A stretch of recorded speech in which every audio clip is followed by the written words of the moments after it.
नमस्कार दोस्तों, मैं महेंद्र वर्मा अपने YouTube channel target with Mahendra में आप सभी लोगों का हार्दिक स्वागत करता हूं। दोस्तों, हम लोग पढ़ रहे हैं मौर्योत्तर काल और मौर्योत्तर काल में हम लोगों ने हिंद यवन आक्रमण और शक आक्रमण को पढ़ लिया है। आज हम लोग पढ़ेंगे पहलो आक्रमण को तथा कुषाण आक्रमण को। तो दोस्तों, पहले हम लोग पहलो आक्रमण को पढ़ेंगे। बात ये आती है कि पहलो कहाँ के निवासी थे। तो हम देख रहे हैं कि पहलो पर्सिया के निवासी थे। प्राचीन काल में ईरान को पर्सिया कहा जाता था।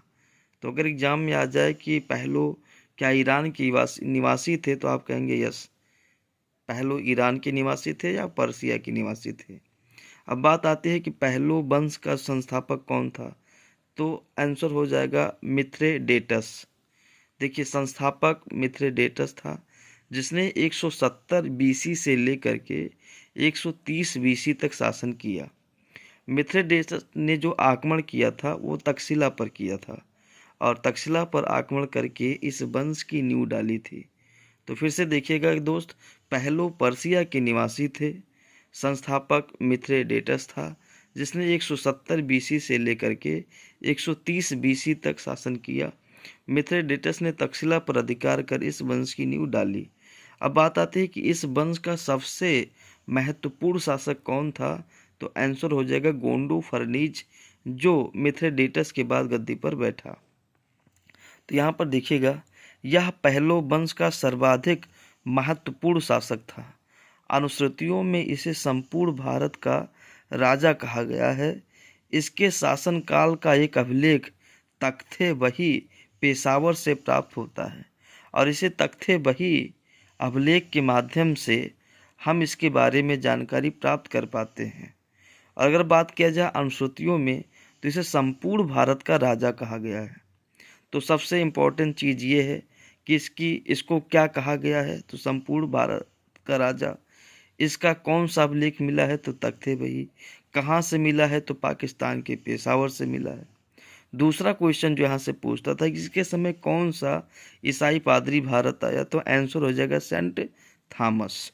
तो देखिएगा, इसी के समय एक ईसाई पादरी सेंट थॉमस भारत आया और भारत में ईसाई धर्म का प्रचार किया। दोस्तों, अब हम लोग बात करेंगे कुषाण राजवंश के बारे में। तो यहाँ पर देखिए लिखा है कुषाण यूची अथवा तोखरा। तो कुषाण को यूची भी कहा गया और तोखरा भी कहा गया है। कुषाण पश्चिमी चीन के निवासी थे। तो अगर पूछा जाए कुषाण मुख्य रूप से कहाँ के निवासी थे, तो आंसर हो जाएगा पश्चिमी चीन के। और किस कबीले से संबंधित थे। तो यूची कबीले से संबंधित थे। तो कुषाण पश्चिमी चीन के निवासी थे और यूची कबीले से संबंधित थे। कुषाण हिंगलू कबीले से पराजित होकर पश्चिमी एशिया होते हुए भारत आए। अब देखिएगा, कुषाण यूची कबीले से थे। यूची कबीले के बगल में ही एक कबीला था हिंगनू कबीला। हिंगनू कबीले और यूची कबीले में लड़ाई हुई और इस लड़ाई में हिंगलू कबीले ने विजय प्राप्त किया और यूची कबीला भाग करके पश्चिम एशिया होते हुए भारत आया। अब बात आती है कि कुषाण वंश का संस्थापक कौन था। तो आंसर हो जाएगा कुजुल कटफिसस। कुषाण वंश का संस्थापक कौन है। कुजुल कटफिसस। अब हम लोग कुजुल कटफिसस के बारे में पढ़ेंगे। तो इसने पंजाब पर आक्रमण करके इसे जीत लिया। बात किया जाए कि कुजुल कटफिसस ने भारत के किस प्रांत पर सबसे पहली बार आक्रमण किया। तो आंसर हो जाएगा पंजाब। पंजाब पर आक्रमण किया और पंजाब को जीत लिया। अब बात आती है कि कुजुल कटफिसस ने किसके सिक्के चलाए। सोने के सिक्के चलाएं कि चांदी के सिक्के चलाएं कि तांबे के। तो आंसर हो जाए तांबे के। देखिएगा, और तांबे के सिक्के चलाए। इसने पंजाब पर आक्रमण करके इसे जीत लिया और तांबे के सिक्के चलाए, जिस पर एक तरफ अंतिम यवन शासक हर्मियस का नाम यूनानी लिपि में तथा पृष्ठभाग पर कुजुल कटफिसस का नाम खरोष्टी लिपि में अंकित है। अगर आप सिक्का देखते होंगे तो उस पर एक तरफ हेड होता है, दूसरी तरफ टेल होता है। जो हेड वाला पोर्शन था उस पर यूनानी शासक या यवन शासक हर्मियस का चित्र है, और जो टेल वाला भाग है उस पर कुजुल कटफिसस का नाम खरोष्टी लिपि में अंकित है और हर्मियस का नाम यूनानी लिपि में अंकित है। इसके साथ ही साथ इसके सिक्कों पर धर्मथिदस भी उत्कीर्ण है, जिससे कुछ विद्वान इसे बौद्ध धर्म का उपासक मानते हैं। अब धर्मथिदस शब्द से कुछ लोग अंदाज़ा लगाते हैं कि ये जो कुजुल कटफिसस था यह बौद्ध धर्म का उपासक था। तो एक बार फिर से देखते हैं कुजुल कटफिसस के बारे में। देखिए, इसने सबसे पहले पंजाब पर आक्रमण किया और उस पर अधिकार कर लिया। अधिकार करने के बाद इसने तांबे के सिक्के चलाए और उस तांबे के सिक्के के हेड वाले पोर्शन पर यवन शासक हर्मियस का नाम यूनानी लिपि में अंकित है तथा इसका नाम यानी कि कुजुल कटफिसस का नाम टेल वाले पोर्शन पर अंकित है खरोष्टी लिपि में। इसके साथ ही साथ इसके सिक्कों पर धर्मथिदस भी उत्कीर्ण है, जिससे कुछ विद्वान इसे बौद्ध धर्म का उपासक मानते हैं। अब बात करते हैं दूसरे शासक की। तो अगर हम देखें कि कुजुल कटफिसस के बाद दूसरा शासक कौन गद्दी पर बैठा, तो उसका नाम है बिम कटफिसस। अब बिम कटफिसस को कहा जाता है कुषाण सत्ता का वास्तविक संस्थापक।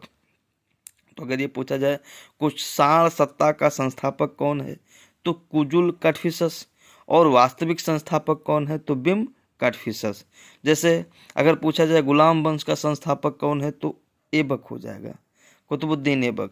लेकिन अगर वास्तविक संस्थापक पूछा जाए तो हो जाएगा इल्तुतमिश। क्यों इल्तुतमिश हो जाता है? क्योंकि दिल्ली सल्तनत में गुलाम वंश का जो प्रसार किया, फैलाव किया, वह जो है इल्तुतमिश था, ना कि ऐबक। समझ रहे? इसी प्रकार से बिम कटफिसस ने कुषाण सत्ता का प्रसार किया, इसीलिए इसको वास्तविक संस्थापक कहा जाता है। अब इसने देखिए, इसने पंजाब के साथ साथ सिंध को भी जीत लिया, जबकि कुजुल कटफिसस ने केवल पंजाब को जीता था, जबकि बिम कटफिसस ने जो है पंजाब के साथ साथ सिंध को भी जीत लिया। इसने तांबे के साथ साथ सोने के भी सिक्के चलाए। अभी आपने देखा कि कुजुल कटफिसस ने केवल और केवल तांबे के सिक्के चलाए थे, जबकि इसने तांबे के साथ साथ सोने के भी सिक्के चलाए। इसके सिक्कों पर शिव, त्रिशूल व नंदी बैल का अंकन है और यह शैव धर्म का अनुयायी था। जाहिर सी बात है, भगवान शिव का यह अनुयायी था, तो अपने सिक्कों पर वह शिव, त्रिशूल व नंदी का ही अंकन करवाएगा। तो क्वेश्चन पूछता है कि किस कुषाण शासक के सिक्कों पर शिव, त्रिशूल व नंदी बैल का अंकन है, तो आंसर हो जाएगा बिम कटफिसस। अब हम लोग पढ़ेंगे कुषाण वंश का सबसे शक्तिशाली, सबसे महान शासक। तो कुषाण वंश का जो सबसे शक्तिशाली या सबसे महान शासक था, उसका नाम था कनिष्क। तो देखिएगा, यह कुषाण शासकों में सबसे महान था। इसने पुरुषपुर या पेशावर पर अधिकार कर उसे अपनी राजधानी बनाया। तो आप देखिएगा, पाकिस्तान में एक प्रांत है पेशावर, और जिस समय कनिष्क शासन कर रहा था उस समय उसका नाम था पुरुषपुर। तो इसने पेशावर अथवा पुरुषपुर को जीत लिया और उसे अपनी राजधानी बनाया। इसका राज्याभिषेक 78 ईस्वी में हुआ, जो शक संवत का प्रतीक है। अब क्वेश्चन ये भी पूछता है कि कनिष्क का राज्याभिषेक किस सन में हुआ था, तो आंसर हो जाएगा 78 ईस्वी में हुआ था। और इसी समय एक संवत उसने चलाया था, उस संवत का नाम है शक संवत। तो यहाँ पर एक प्रश्न उठता है कि जो कनिष्क था वह कुषाण शासक था, तो उसके संवत को कुषाण संवत कहा जाना चाहिए, लेकिन यहाँ पर शक संवत कहा गया है। इसीलिए शक संवत कहा जाया है, क्योंकि इस संवत का सबसे ज़्यादा प्रयोग शकों ने किया था। और वर्तमान में भारत सरकार अपनी शासकीय कार्यों में शक संवत का प्रयोग करते हैं। तो यहाँ पर देखिए, जो भारत सरकार का जो कैलेंडर वगैरह होता है वह शक संवत पर आधारित है। शक संवत बहुत सारे हैं, जैसे विक्रम संवत है, क्या कहते हैं, गुप्त संवत है, शक संवत है, लेकिन इन सभी संवतों में भारत सरकार ने शक संवत को अपनाया हुआ है। अगर हम उपाधि की बात करें तो इसने महाराजाधिराज, देवपुत्र, शाही व सहानुशाही की उपाधि धारण किया। महाराजाधिराज का अर्थ होता है राजाओं में बड़ा राजा। देवपुत्र मतलब होता है देवताओं का पुत्र। शाही मतलब होता है सामंत, और सहानुशाही मतलब होता है स्वामी।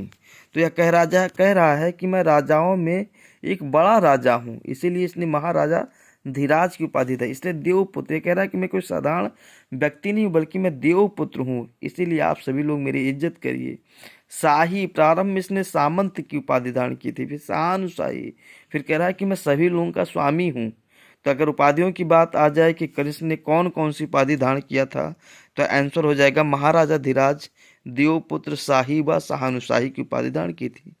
साम्राज्य विस्तार को लेकर के इसका चीन के शासक के सेनापति पांचाऊ से युद्ध हुआ।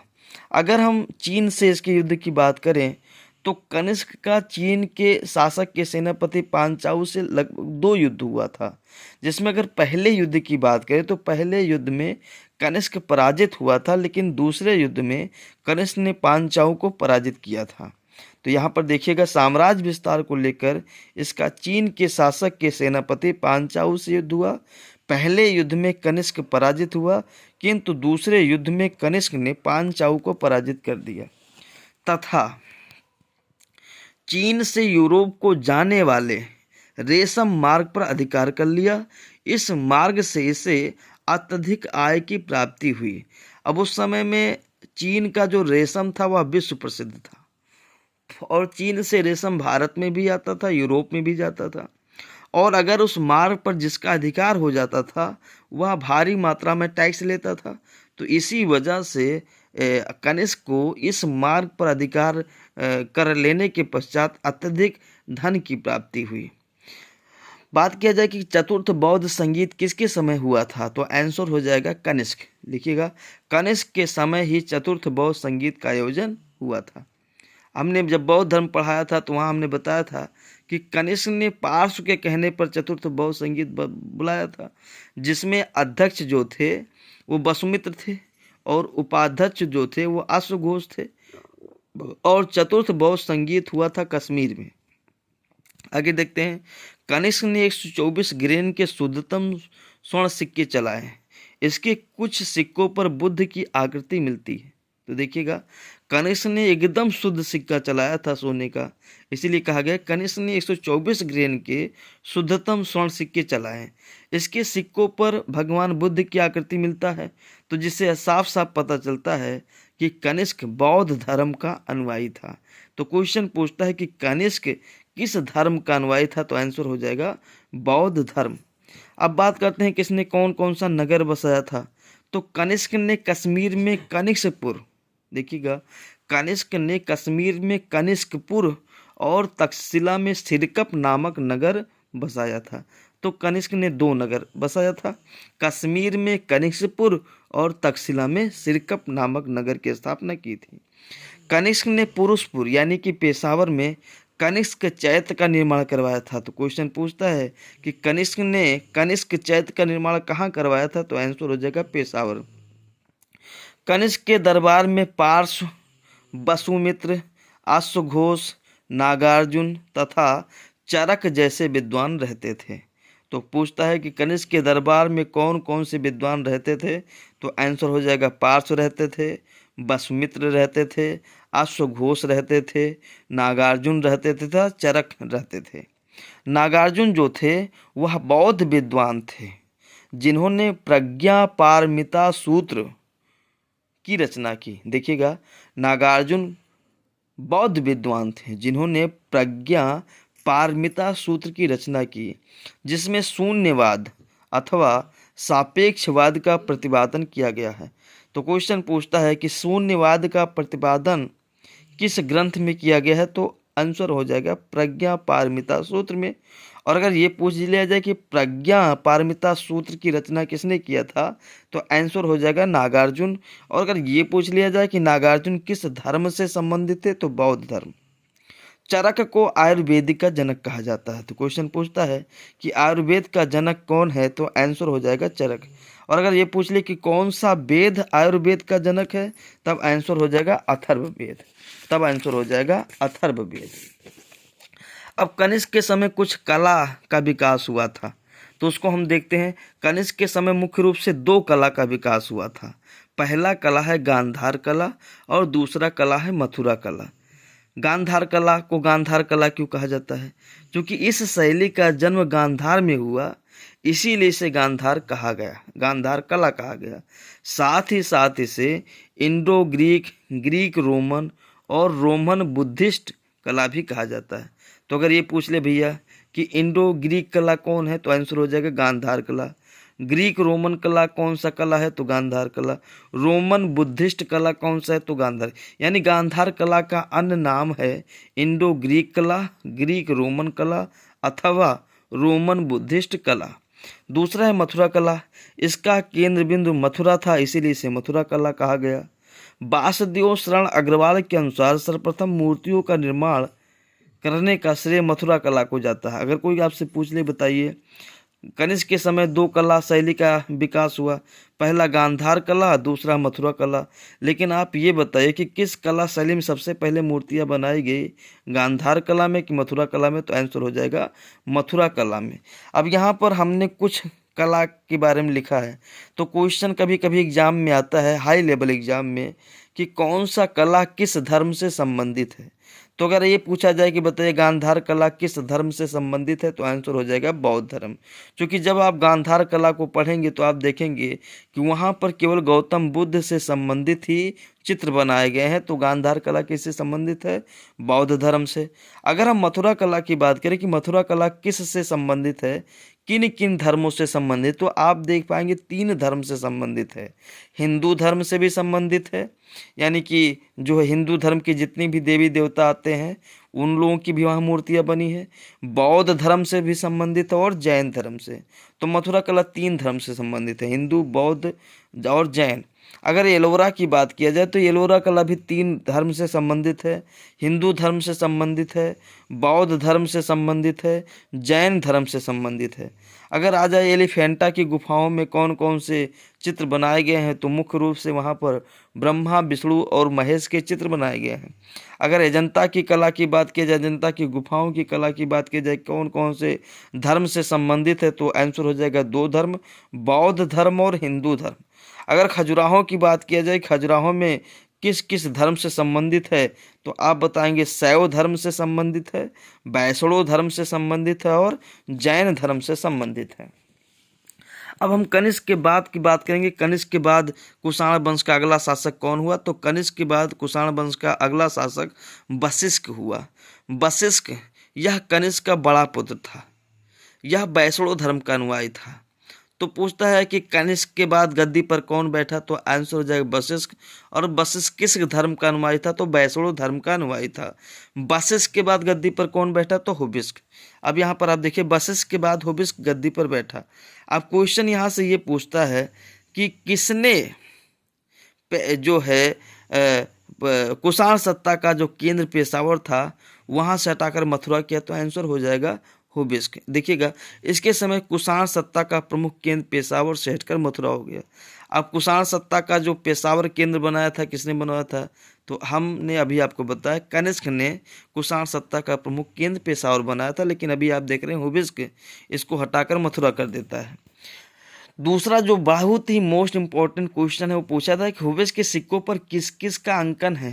तो देखिए हुबिष्क के सिक्कों पर शिव का अंकन है, अस्कंद का अंकन है, चतुर्भुज विष्णु का अंकन तथा उमा देवी का अंकन है। तो देखिएगा हुबिष्क के सिक्कों पर शिव, स्कंद, चतुर्भुज विष्णु तथा उमा देवी की आकृति का अंकन है।